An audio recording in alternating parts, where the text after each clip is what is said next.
આજે તો મારે કામરેજ જવાનું હતું। આ મોટા મોટા પુલ પર પવન ખાતા ખાતા અને ટ્રાફિકમાં ફસાતા ફસાતા કામરેજ પહોંચ્યા। કામરેજમાં એન્ટર થતા જ પાણીપુરી ખાઈ લીધી। અહીંયા તો મારો ભાઈ રહેશે, ઘરે પોગતાની સાથે જ પાણી પી લીધું, કેમ કે પકોડી ખાઈને લાગી હતી તરસ।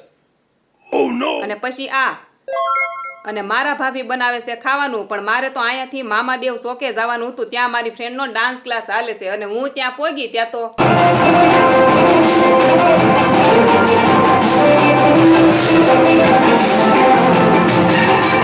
મારી ફ્રેન્ડ જે ક્લાસ હકાવે છે, જેનું નામ છે એબી ગરબા ક્લાસીસ, એટલે કે અગ્રાવત ભાવિન, જે આ મેન છે, જેની આ ઇન્સ્ટા અને યુટ્યુબ આઈડી છે। બંને ભાઈ બેન થઈ ક્લાસ હકાવે છે, ઘણા બધા મેડલો જીતી લીધા। જો નવરાત્રિમાં તો આ લોકોને ટાઈમ જ ના હોય, પછી એણે આ ખવડાવ્યું અને આજે કમેન્ટમાં ડાન્સ। તો મળીએ નેક્સ્ટ વિડીયોમાં। જય દ્વારકાધીશ, લાઈક શેર સબસ્ક્રાઈબ।